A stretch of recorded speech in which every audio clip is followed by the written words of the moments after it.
The one of one is missing.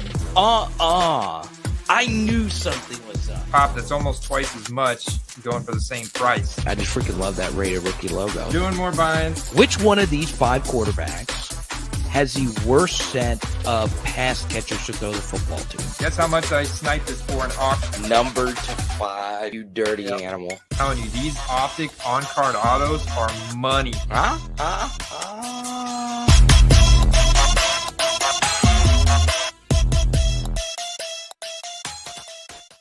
Football cards collecting and investing. His name is Andy. My name is Carter. It is playoff time. And anyway, my big thing off the jump, and I want people in the comment section to let me know, are you a Kaboom fan? I do love a good Kaboom, man. I mean, it's going to be close, though. These new Color Blast, especially after looking at that CJ Stroud Tank Dell combo that sold for almost 10 grand yesterday. Yeah, dude, it sold for like an extra 3,000 over the singular CJ Stroud card, which was pretty interesting because it's vertical. But yeah, man. But I like a good Kaboom. I do like a good Kaboom. So we have Absolute coming out in the next week or so. Pretty pumped up about that because there's been so much hype surrounding the downtown insert. I really do think people are going to Kaboom hunt in a major way. And one thing I've seen, Andy, is people, even if it's not numbered, they love the flashy insert case hit. They love the color blast. They love the downtowns, and they love to Kaboom, baby. Woo, man, yeah, that is the big chase card from that set. People get so excited to just rip through a ton of Absolute to try and find themselves a Kaboom. Now, the question I have, Carter, if you pull a Kaboom, do you get it graded? Or do you keep it raw and put it in a one-touch? You know, they're known for that print line on the Kaboom. It's kind of a known thing, so definitely look out for that, like the top or bottom of the card. But that would be my big question. Yeah, I am a owner of one Kaboom card, and I like it in my one touch. I really do, but you know, I'm also, especially if you rip it before anyone else, just sell it right then and there. But once there's 10, 15, 20 Kabooms out there, I say go get it graded, because if you get a 10 in that color or in that set, insert, whatever, you're raking in cash, because there are some people out there, Andy, with the higher end inserts, they only want PSA 10s. Yeah, that's it, man. They want those PSA 10s. And a lot of times, you know, we talk about these case hits, and you look at the difference between 9s and raws. Sometimes you see the 9s actually going for more. Right. And I think that's just because it's authenticated. And people are like, yeah, it's authentic. I don't have to worry about this being a reprint, because we've seen quite a few Kaboom-like type custom cards that have been recreated on the market, which is cool. It's an artistic expression, but you definitely want to get an authentic. If you're paying 5 Gs, you want an authentic one. So Absolute's coming out. The reason why I say this, in the next week or so, we'll probably do another show before it's actually out. I just want to put it out there, because if you're still paying a lot of money for downtowns, I do think Kabooms that will come out will obviously affect any player's card market. So there you go. I will say that there are so many reprints, whether it's actual cards or T-shirts, keychains. A lot of people love doing it with a Kaboom design, as Ziggy No points out. We also say hi to Brian in the live chat. He says there are lots of fake customer Kabooms, so in my opinion, PSA is critical for Kabooms, PSA 9 or 10. Yeah, it really is. So as you can see here in the Jordan Love market, almost all of them are graded. You know, look at all the top listings and stuff for Jordan Love. An unlikely candidate to make the playoffs, but a top 5 fantasy quarterback this year, Carter. And I'm wondering, this is me, my next question for you, is you see all these Jordan Love kabooms here on the screen. Is now the time to sell Jordan Love? I mean, they're heading into the playoffs against the Dallas Cowboys. This is going to be a very tough matchup for the Packers, especially with the way Dak and CeeDee have been playing. And I know that oftentimes the Dallas defense was, I think, overhyped this year. I still think they're solid. And Jordan Love, being more or less a rookie quarterback, had a phenomenal inaugural season here with the Packers, leading them to the playoffs in their first season. LaFleur loves the guy. Obviously, he looks like he may be their franchise quarterback. What's your reaction to Jordan Love making the playoffs here? And do you think people should work to even sell these Jordan Loves or hold them? It was crazy, Andy, because Jordan Love was like the first quarterback who had not really gotten his chance to play in that 2020 Prism like hype cycle, right? Because, Burrow played, Herbert played, Tua played right away. Jordan Love had to wait. And the reason why I say that is there was a lot of anticipation with his prices beforehand. We saw Jordan Love's prices get really, really, really high before him ever making a start. And Andy, he's played really, really, really well. Jordan Love's a guy that I've liked on here for quite some time. And Andy, he was a guy that I drafted more of than any other quarterback on Underdog, and it paid off. I do think this would be a good time to sell because of playing Dallas on one of the biggest stages you could possibly play. And I think I would look to move it on the hype before this game began, because there is a high likelihood that Micah Parsons makes this guy look absolutely horrible.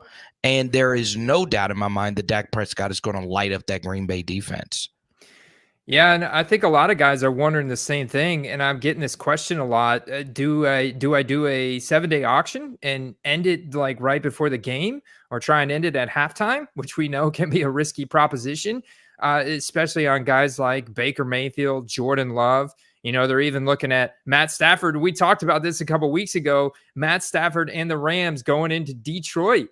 What a storyline there. So if you've been holding on to some Matt Stafford since the late 2000s, in 2009, 2010. I mean, this is a great opportunity, especially with Puka shattering rookie records.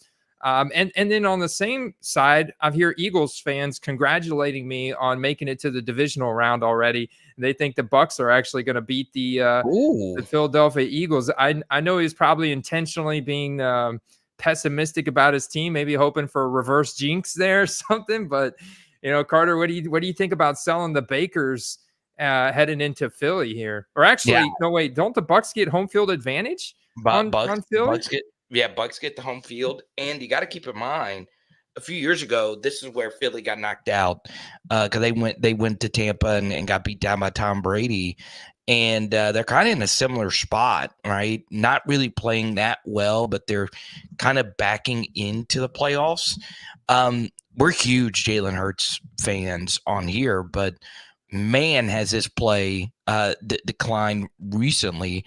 I do think the Eagles win. So I guess I'm just rolling with Hurts, even though he's not played well in this offense and defense. It has been unbelievably poorly coached. Yeah, they're definitely not. They're on the hot seat. Whereas you got guys like Dave Canales, offensive coordinator for Tampa Bay, who's now a head coaching candidate. We got quite a few head coaching vacancies this offseason. I think even one of your college football guys, one of the Harbaughs, man, he might be making his way back to the NFL. I know he's got a coach's ticket auto. Looking at these rookie ticket autos for Jalen Hurts, his PSA 10 base rookie ticket auto selling about $1,500. Jordan Love's 900. It does seem like maybe Hurts has. I think it's probably a little bit safer bet to say that Hurts advances to the divisional round than saying Jordan Love. But if you look at the price difference, knowing the background, the story behind Green Bay, and you look at getting that Jordan Love for $600 cheaper, I'm almost tempted to recommend buying Jordan Love right now over Jalen Hurts, although I would I would want to wait because I would think that maybe Jordan Love dips after being eliminated from the playoffs. But Yeah. what if he wins this weekend against Dallas? That would be crazy. I mean, there would be a really big spike from that. So that's why, like Carter, I go back to when guys ask me, do I end it in auction right before the game or at halftime? They're like, man, that's really risky proposition. I mean, sure, if you got a hot card like a rookie ticket auto or serial number prism, something nice, even an orange laser prism, something nice and color matched, popular brand, rookie card, shield, all that kind of good stuff. You can roll the dice and end a big name player like Jordan Love at game time, and you're going to force a sale. You probably get a pretty decent market value premium. But ultimately, for me, I'm like, what if the game script goes horribly wrong? Um, and then I'm just like, my auction goes for like 50% of what it could end for, and I could have just held it in a buy it now and listed it for what Jordan Love was his hyped up prices at the beginning of the season when he came out swinging in early September, and Right. maybe listed at that and see if it gets back to that. Surely, if they win this game against Dallas, it's getting back to that. But right now, I think people are going to be more reactionary than they are placing a bet on him to get past Right. Dallas. Yeah, more reactionary instead of predictive. I'm totally with you on that. Right now, Here, people are going nuts on Lamar. Here's one thing I would mention. Okay, and this was going to be my play of the week, but I'll go ahead and bring it up now because we're on the topic. I love the thrill of starting an auction, knowing that a playoff game is happening when the auction ends. I have done really well with a bunch of Bengals cards and them playing in these playoff games because I know Joe Burrow always plays very thrilling playoff games and he often wins them. So I've done that with a lot of my Burrow and Lamar cards. I mean Jamar cards, and it's worked out really well for me. And Andy, this weekend I actually got lazy. I saw the kickoff time for, or I started hearing that the kickoff time for Sunday night's game was going to be Rams Lions, and I have some Jameson Williams cards I picked up at the National to sell on playoff hype. And Andy, I just got lazy. I was like, I don't want to do a 7-day auction, and watch Jameson Williams go for 150 yards, and I should have done that freaking 7-day auction because I'm not a Jamo fan. I'm not at all. But I know if he goes ham in the playoff games and I have an auction ending, Andy, people get that itchy finger. They're going to be like, oh, I got to go to eBay and see which auctions are ending to see which deals I could get. So, Andy, I actually like doing the 7-day auction and ending it while the game is being played. So if the game kicks off at 7, I'll end it around 9:30 or 10, even if it's on the later side, because you could get some impulse people trying to go win an auction. 100%, Carter. Especially on a skill position player, and they have the spike game, and you time that right, there's a good chance you're going to get 50 to 75% higher than what you probably were going to price it out at in a buy it now. Now, of course, it all depends on the card, right? It's a big difference between a base absolute card and a silver prism and a short print serial numbered rookie auto, that kind of thing.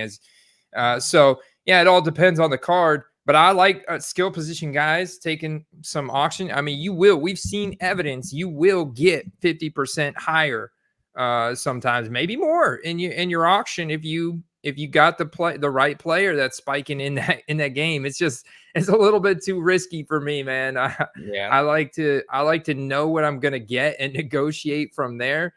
I see Brian. Brian says he wants to sell Tua in this weekend in auction. But man, I got to think that Tua, like Jordan Love, people are going to be more reactionary instead of placing bets on them to beat the Chiefs.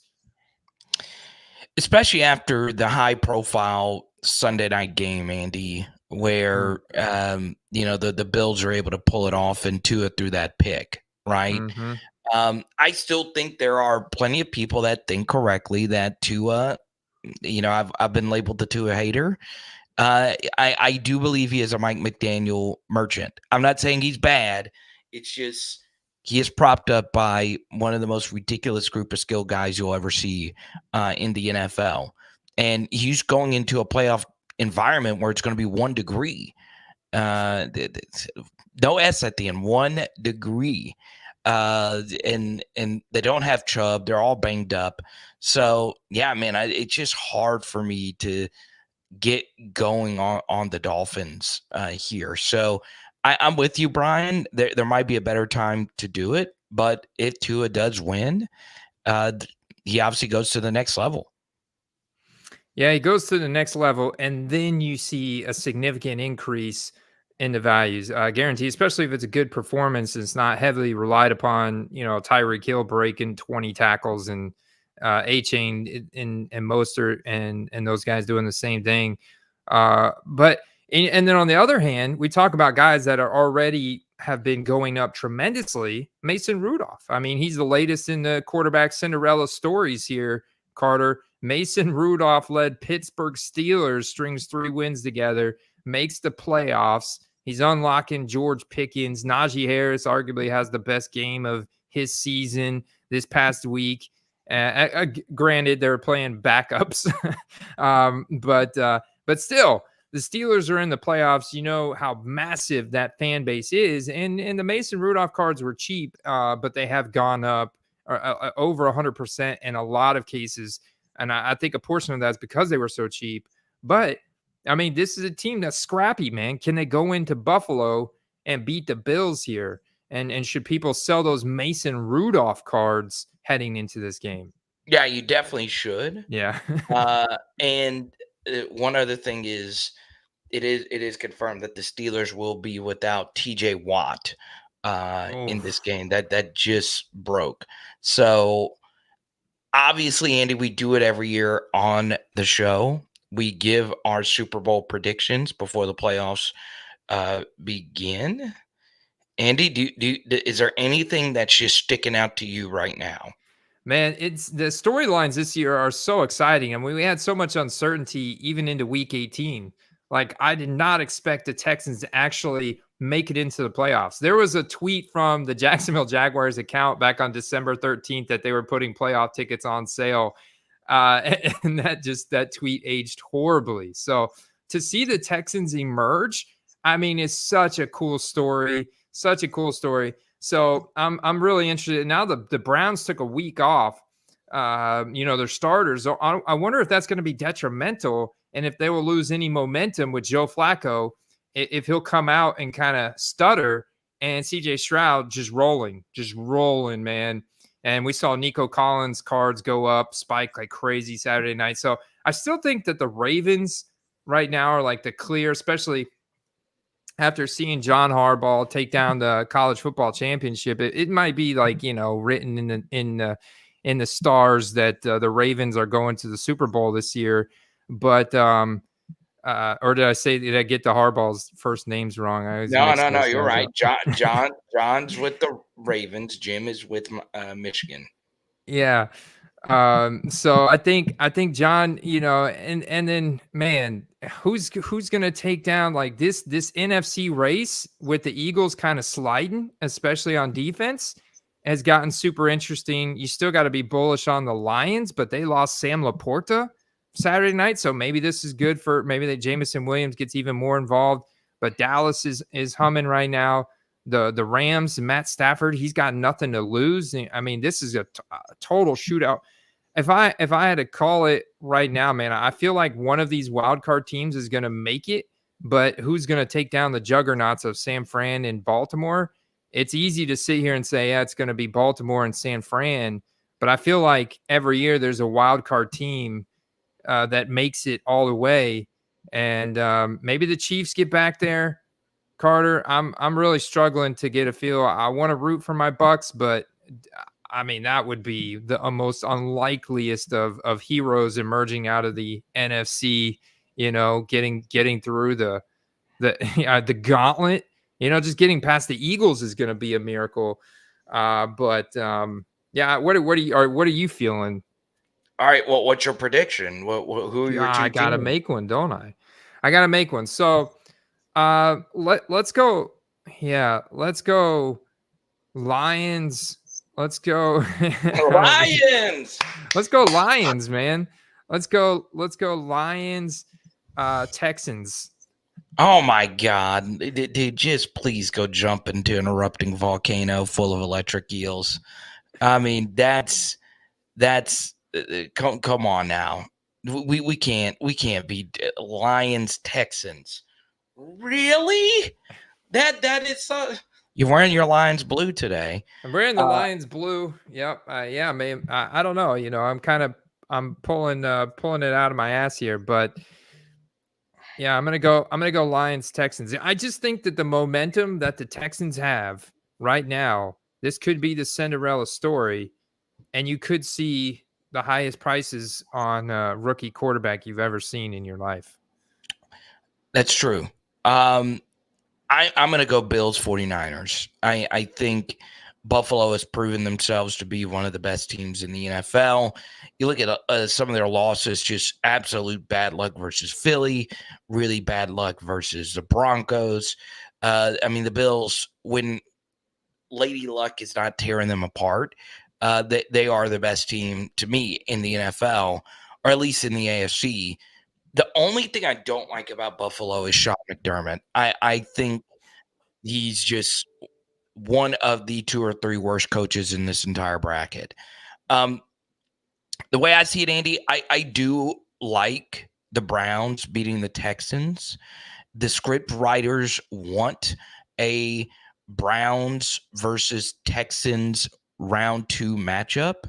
So if that's the case, the only way you can get that is if Buffalo and Kansas City wins. So if you are a conspiracy believer, you know that the NFL wants the second round to be Baltimore, Cleveland, and Kansas City Bills, right? Because that's big, rivalry with Joe Burrow being out of it. So I have Bills and Ravens in the AFC championship game. Bills get it done. I do have chalk in the NFC as well.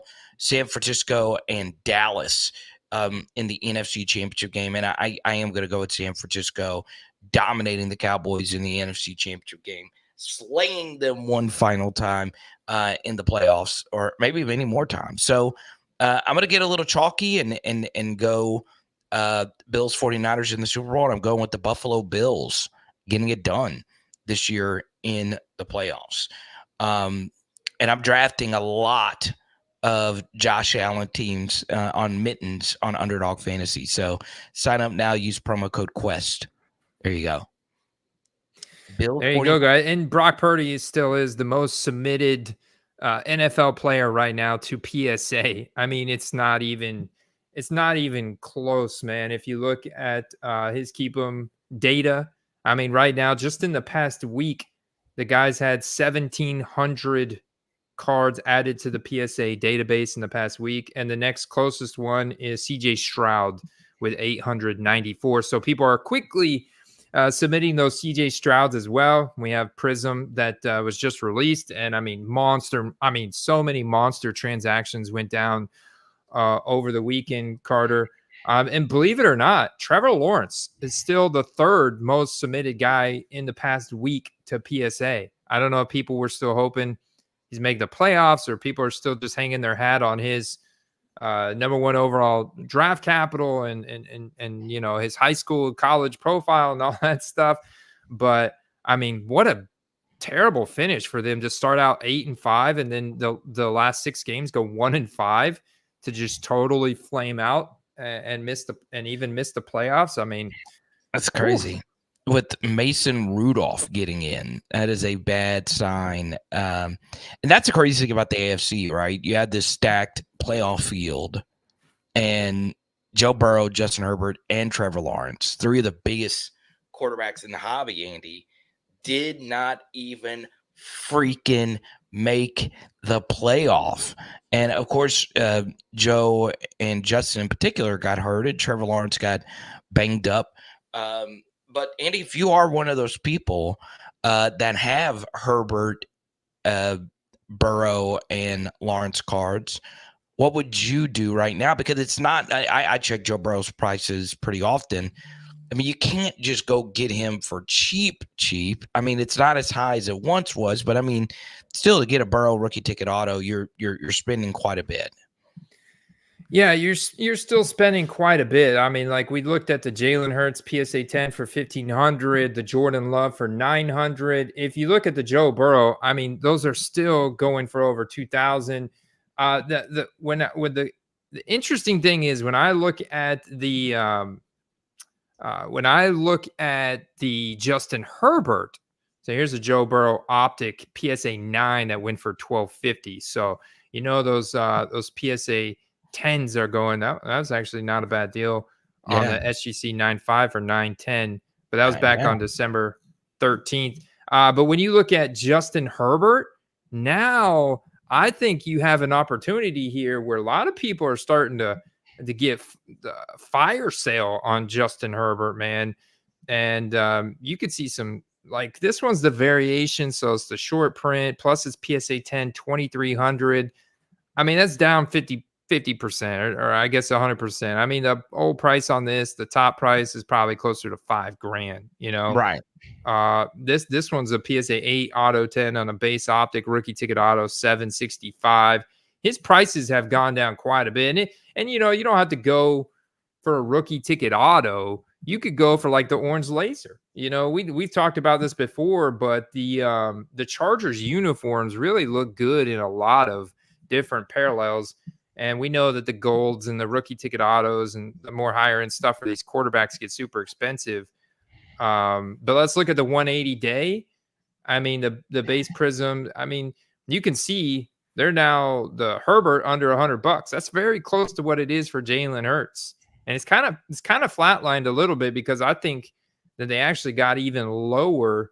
Yeah, look, there's a $50 buy it now on last Friday. So people are starting to liquidate and fire sale their Justin Herberts a little bit more. I don't think they're doing that on Burrow, but there may be maybe a bit of that, Carter. But this is generally the trend. You're getting a good discount, but it could get a little bit lower, man. Yeah, so you see the base prism PSA 10 is that's both of them in the top left right there, correct, Andy? Yeah, let me zoom in here a little bit for you. And you see 116 compared to 7736. That's pretty steep, if you ask me, between the two of them. And the reason why I bring that up is you see Herbert is comfortably under even Jalen Hurts right now, which you would have never have thunk just a few years ago. But yeah, I mean, Herbert might be a good buy low opportunity because, Andy, if the Chargers go get Jim Harbaugh, I mean, Herbert's prices go back up pretty quickly. So just based on that Harbaugh name getting back into the NFL and the fact that Harbaugh just wins everywhere he goes, wins, gets 2 Super Bowls, wins national championships. Herbert has consistently had bad coaching. And trust me, I've been critical of Justin Herbert on here before and how I think he's overrated. But Brandon Staley was terrible. Justin Herbert's coach, Mario Cristobal, is now known in college football, Andy, as one of the worst game managers. So, look, Herbert's had to overcome bad coaching. We give him a guy like Jim Harbaugh, it might be all he needs to get to that next level. That might be it, man. I would say I would love to see them also spend their first round pick on a good wide receiver, right? No, none of this Quentin Johnston stuff over here. But like, let's actually draft a real alpha wide receiver that can really step in on this team and help Justin Herbert get to the new level. That and new coaching. All right, we're back in business. Malik Neighbors, watch out to the Chargers. That would be absolutely insane. We appreciate Manny G with the super here. He says, I pulled a Bronny James 4 out of 5. Anybody want to buy? Here's one thing I'll say about Bronny James. Probably no one here because it is a football card channel, but here's what I would say, Manny G. Okay. There is a Bronny James in college football right now, and his name is Arch Manning, where you have super famous athlete, super rich athlete already, with a super famous last name. We don't know if either can actually play or not, but their prices are going to be absolutely absurd. That's why the hype is what controls everything, Andy. Hey man, it really does. I mean, it's a lot more than just performance on the court or the field, whatever sports you're is playing. A lot of it's name recognition, and if you can back that up with some decent play, you get that hype. Look at young Shador Sanders, and look at all the hype he quickly accumulated very quickly, and from a small division school, because of who his dad is. So, hey, uh, good luck selling the Bronny James. We really appreciate the super chat, Manny, and thank you for contributing, man. All right, it's time for hobby tip of the week, Andy. Yeah. So let's I want to actually share this. You share this, so I might actually be stealing your No, thunder go here. ahead. But Go I ahead. wanted to look at this grade report, right? I wanted to share this grade report with everybody here on the channel. Over 17 million items were graded across the 4 major graders in 2023, which is up 19% compared to 2022. So just seeing that number alone, Carter, do you think the hobby has gotten bigger? I mean, an additional 19% raw cards graded from 2022. Do I think that's interesting? Obviously, Andy, I think the hobby is about the same, right? I do think seeing these statistics where more cards were graded, is that entries from just this season, or is that backlogs being cleared up? That's where, I was kind of confused there, because it could be that they just always were backlogged and they got more items. You get what I'm saying, Andy? Yeah, I felt like the bulk of the backlog though was in 2021. Right. Okay. Yeah, So so I I, feel I would, like 2022, was kind of that was cleared up and that was normalized in 2023. That I feel like this should be really good data. yeah. Let me start by saying this. Will we ever see just absolutely crazy prices for things again? No. I mean, you just won't ever see some of the cartoonish stuff, like a base Clyde Edwards-Helaire rated rookie going for $250. Yeah, you'll never really see that now. And for those that don't know, that card is maybe $1 right now. You won't see Mac Jones types of things where his 1-of-1 immediately goes for 100K cash. And still, good luck to that kid that got it. But do I think it's grown? Hell yeah. I mean, like, the National last year just seared in my brain that there are a lot of people that really still do love sports cards. Have there been an overall dip? Sure. But people still care, and by people still putting in more cards to get graded, that lets me know that they care even more, right? They're willing to put their money in and wait the long time for the card to get back. So, Andy, I am optimistic about these numbers. Yeah, and I'm really impressed to see that you have CGC actually kind of taking a step up here. Their overall market share last year, 10% compared to HGC at 7 and Beck at 4. And we know they're backed by the largest paper and coin grading companies in the world. So, and they transformed, I guess you could say, evolved their labels. They look a lot better now. The plastic's fantastic. So to see them growing in market share is awesome. I do see their values growing. We'll talk more about that later as well. But yeah, I see it growing, Carter. And then I'm looking at the gem rates. Gem rate for all cards graded in 2023. I'm assuming this is the rate of 9s and 10s, because when Right. because gem mint is a 10 and gem is a 9. So it's important to specify that. And then a gem for Beckett should probably also be a 9. when you think, Carter? I think this is all 9 rates across the board, like the Yeah, rate of 9s. I believe that's correct. Yes. Yeah, so 9s are higher, basically. Yes. 43% at PSA. I mean, that's fair. It's not as much as I think it was in years past. So they've gotten a little bit more consistent, maybe. And you definitely have some more sets like the 2021 Prism that was just atrocious, and just terrible issues out of the box. And so I think, I think that's pretty fair across the board. So yeah, some really interesting intel here from Gem Rate. Baseball and hockey were the top growing sports. Wow. Hockey? People cared so much about a sport where you can't even see the puck. They decided to submit their cards. Hockey, in the year of 2024, there's all these different sports that are way better than hockey. The UFC's better than hockey, golf's better than hockey, fencing's better than hockey, air hockey's better than hockey, and people still do it. I mean, what kind of society is this? I'd rather watch lumberjack competition than hockey. I mean, chopping wood, baby. Now, I am really excited about that. One thing I will say, I was shocked to see baseball go up. Right. Baseball prospecting just sounds like the absolute most brutal thing. But I say that as 2 of my favorite LSU athletes of all time are like 2 of the best baseball prospects, Paul Skeens and Dylan Cruz. But that's neither here nor there.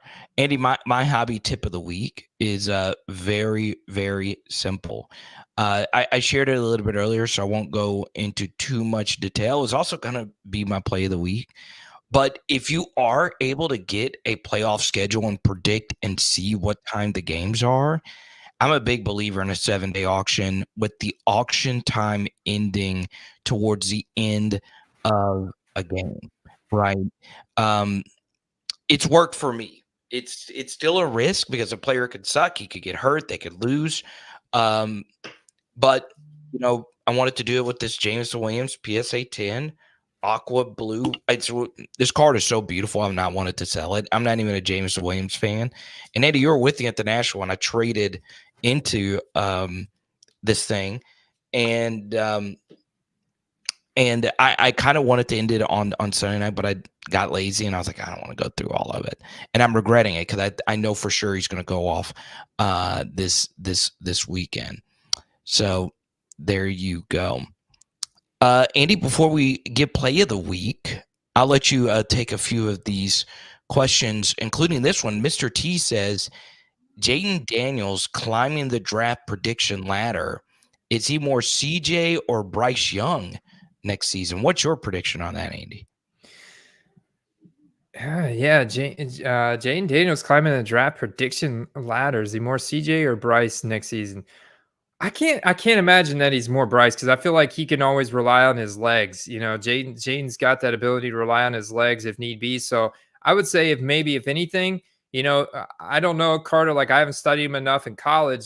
Does he have an issue with holding on to the ball too long? And I guess part of that could be due to play design. Like they were, drawing up all those long routes and elongated plays for Justin Fields, and they need to draw up a lot of like that Shane Steichen, like quick out route, slant route, like, you got 1-2 reads, and if it's not there, you take off with your legs kind of thing that they did for Jalen Hurts back in 2021. So yeah, it's interesting, but I think Jaden Daniels is not going to be like either one of those guys because CJ can actually hang in there and make those throws and those reads.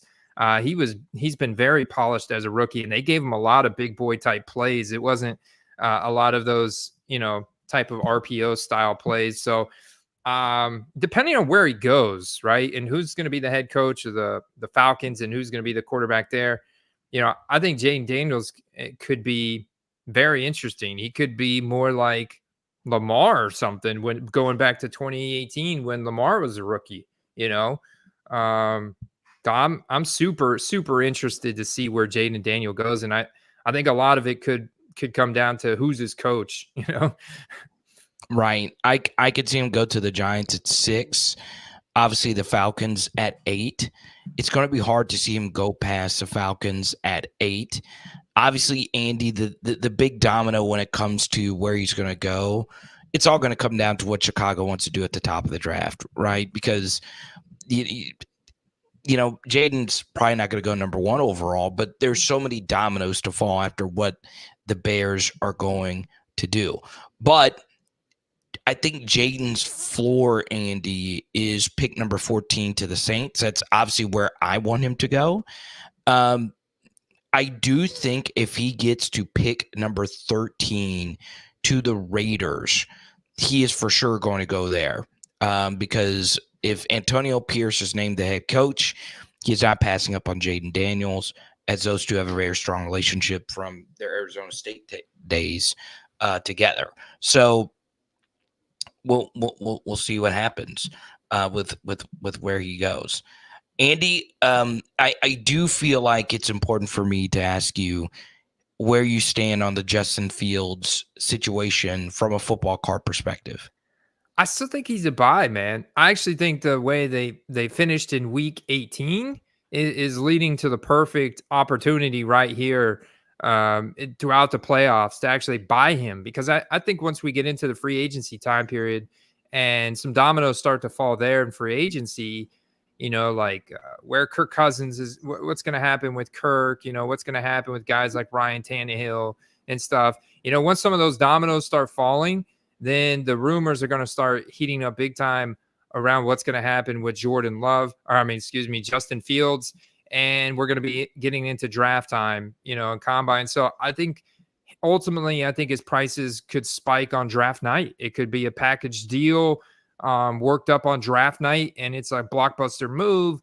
And ultimately, we see a nice spike there. And then the spike could extend through, the beginning of September, wherever he lands based on the coaching and the weapons around him. So I'm still a buyer right now, Justin Fields. I think the way he finished leads to a nice extended dip, if you will, here in the next few weeks. Yeah, I think the Bears are going to take Caleb Williams. I do. I mean, the NFL is such a whatever happened last type of business, and Justin Fields stunk it up in the final game, and didn't stink it up. There's more to the game than just him, but still, I think the Bears are actually going to draft Caleb Williams number 1 overall, much to the chagrin of the locker room, because they want Justin Fields to be their guy. I will say this, Andy, the hobby really needs Justin Fields or Trevor Lawrence to play well next season, because you're like me. We don't like it when full sets of football cards are rendered meaningless, right? And the 2021 draft class, this is a quarterback-driven hobby. I understand that there are more great players in the 2021 class outside of just the quarterbacks. Obviously, Jamar Chase being one of those guys, Micah Parsons, and so on and so on. But Andy, there's got to be a quarterback that plays well in that class, because it'll tank the prices of people holding on to that sealed wax. And I just hate it when entire quarterback draft classes just stink. Yeah, and not to mention the PSA 10 hit rates were so low from the main products, Optic, Prism, the rookie ticket auto base set from Base Contenders from 2021. Terrible. Remember, they had the trimming scandals and stuff because of how much edge and corner issues there were. So they need those quarterbacks, those big time players. It can't, like you said, it can't just be a couple skill position guys. We know the quarterbacks really kind of get the most market share. It's kind of like PSA compared to the other grading companies. Like, they get love, but not to the extent of the quarterbacks, and their markets have grown. We've seen that this year when guys like Puka and what CeeDee Lamb and even Amon-Ra have been doing lately. But yeah, man, in 2021 product, like I said, just the PSA 10 hit rate's so bad. So there's got to be some quarterbacks that hang in there But it's not going to be McCorkle. I think it's pretty safe to say it's not going to be McCorkle. Also, some other breaking news, Andy. Pretty big name coach just got fired. Do you want to guess who? Is it McCorkle's coach? No. Now that would be the biggest. Your phone would be going crazy. It would be one of those those missing person alerts or something. Well, I will tell you this. This guy that just got fired would be very likely to replace Belichick if he were to get fired. Mike Vrabel and on the Titans. Wow. Vrabel gets the can, bro. He was coach of the year. Just but not 2022, right? 2021, I think. Yeah, remember he beat Lamar, and then Lamar beat him in the playoffs. So Vrabel gets the can, bro.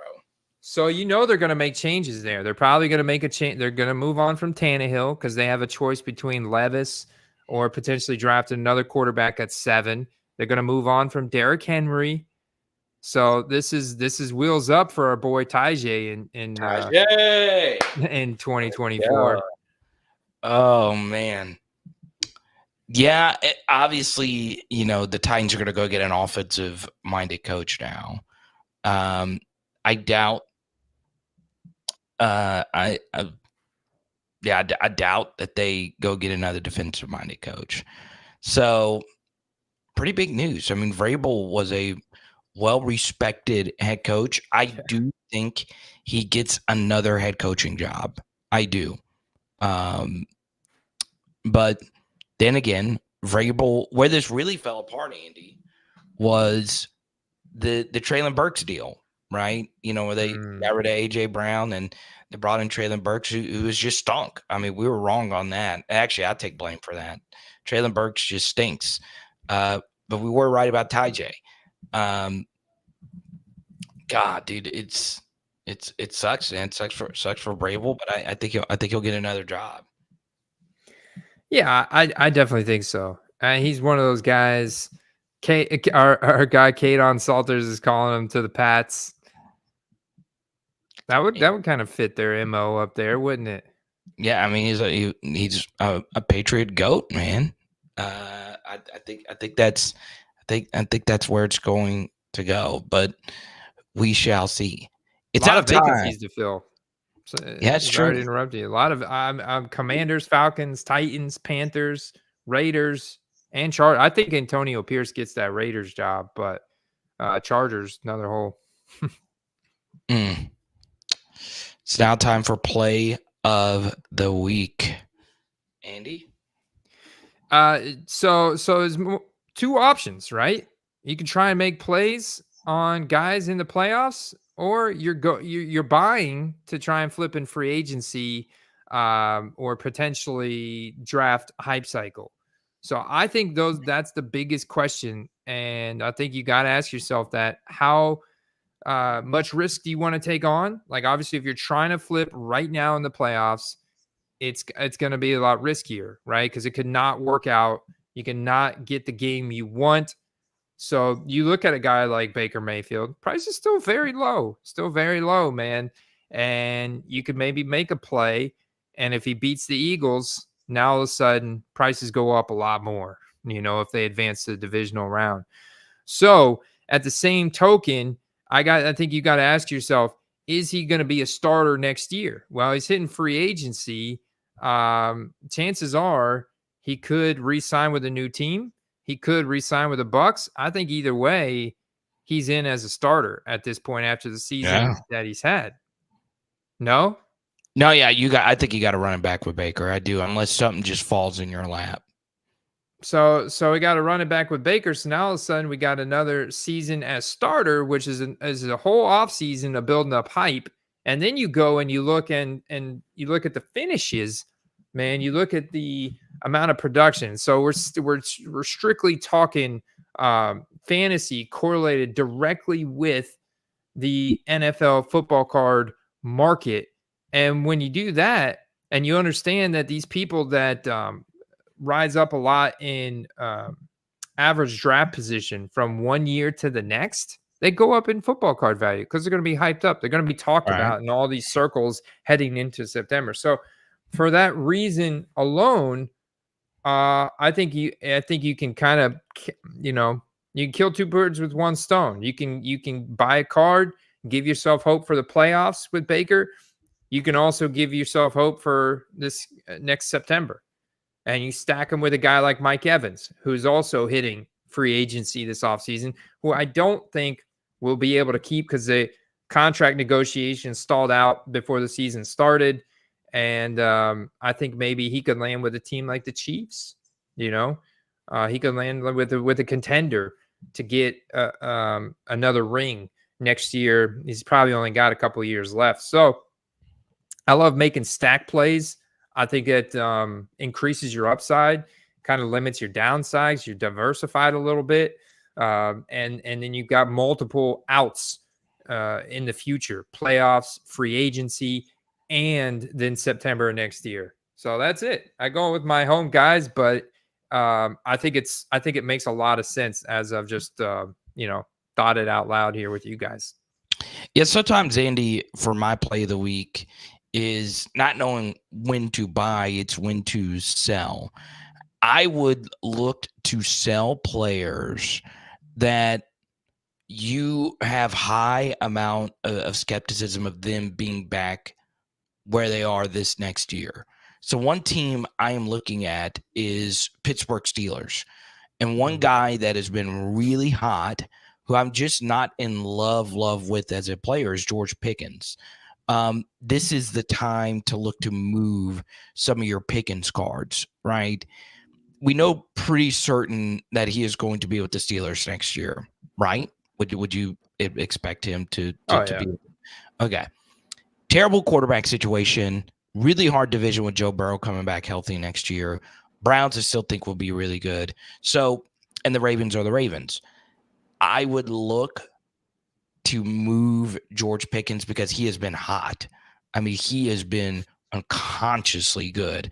And I think you could see a shootout kind of game this weekend in Buffalo because there's no TJ Watt.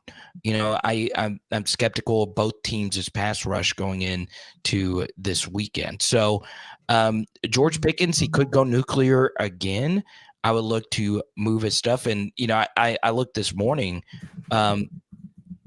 Rookie ticket autos for him are going in the $62 region, $51 region. So not too high or not too low. So I could totally see if you've bought a lot of his stuff, you want to hold on to it for longer than that. But man, I just don't like the Steelers that much going. And as Steve points out, the time to move Pickens was before the season, right? Mm-hmm. So he'll have a preseason hype cycle going into next season. I'm just not a huge believer in him moving forward. Yeah, he finished as the wide receiver 28 overall. So in that Jacoby Myers, Chris Godwin type range, which is not bad. I mean, Justin Jefferson finished there, but he missed 8 games due to injury and lost Kirk Cousins for the season. So we got to let him slide, especially after how he finished his season on a good note. You know, I do think that Pickens, he'll be fine, but I don't think he'll ever be as hot as he was his rookie year, unless Pittsburgh really revolutionizes things at the quarterback position and just the way they run the offense in general and everything. All right, in the chat, really quickly before we skedaddle, give us your Super Bowl predictions. Caden Salter has the Amari Cooper-led Browns going up against the Rams, and he has a Browns-Rams Super Bowl. Browns-Rams. That's interesting. Browns in the Super Bowl would be cool. It would be cool to see them break the curse with 38-year-old Joe Flacco. I will tell you this. The Browns have the second best roster in this playoff. I really do think so. I would say the 49ers have the best roster. Browns have the second best roster. It's either them or Dallas. From top to bottom, Browns are freaking stacked. I said that before the season, man. If Deshaun just gave them decent QB play, you knew it was going to be fire. So and think about the script, right? Again, the script again, right? Is there a situation where the Browns can face off the Ravens, like Joe Flacco going back to where it all started? Like, I mean, this is crazy. the AFC wants that so bad. They want, they really, really, really want Chiefs, Bills second round, Browns, Ravens second round. That would be the most heavily anticipated AFC championship or AFC semifinal weekend. That would be absolutely insane. But also CJ Stroud with Houston, one of the biggest media markets in the country. If we get CJ Stroud versus Lamar, that would be pretty big as well. The only thing the NFL doesn't want is the Steelers, even though they're one of the biggest brands. Nobody wants to see Mason Rudolph. But unlike college football, they still let you get into the playoff with your backup quarterback, Andy, or in this case, your third string quarterback. So Rudolph's going to let it rip, man. So get those George Pickens auctions going, end them at halftime or third quarter, man, because Rudolph is going to let it rip. So let's see. Mr. T is going. Oh, Mr. T is going San Francisco, winning it all. You are not allowed to say that as a Seahawks fan. but then again, Mr. T, I felt bad for your Washington Huskies last night. I was pulling for them. Michael Penix lost himself some money last night. Did not look good really at all. But then again, he was getting hammered behind that offensive line. Dave says the Texans have no chance. Well, I'm not asking who won't make it. I'm asking Andy who will win the Super Bowl, who will go to the Super Bowl. Steve is agreeing with me. Bills 49ers Super Bowl.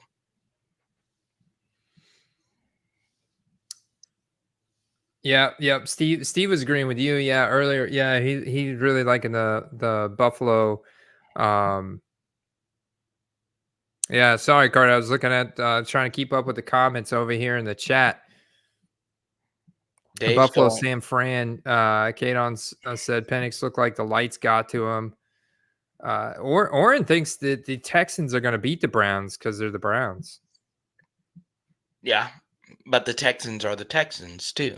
So you just got two franchises that have just stumbled upon loaded rosters, and they're here. But yeah, we'll see you guys next Tuesday. Andy, I want you to show the world your armpit, man. You're getting a workout in before, and let's see that left pit. Let's see it. Well, look at that. Oh, that's not that bad. That's just you're working out. I'm not working out. So you were getting a workout before we fired up this show. Yeah, a little bit. I gotta get on your level. Yeah, man. Stay tuned. Maybe talking a little bit about that tonight. Got the comeback card investor making a comeback. Coming back to talk some sports and cards with me and live tonight on the channel, live at 9 p.m. Eastern. So you guys, wait, who's the comeback card collector? My buddy Brad. He's actually Brad. Okay, yeah, got me into the modern day hobby. The whole reason why I'm am on this YouTube channel right now is because of him. He got it all started. Well, we'll see you guys tonight. Peace out. Boom. All right, see you guys there. Peace.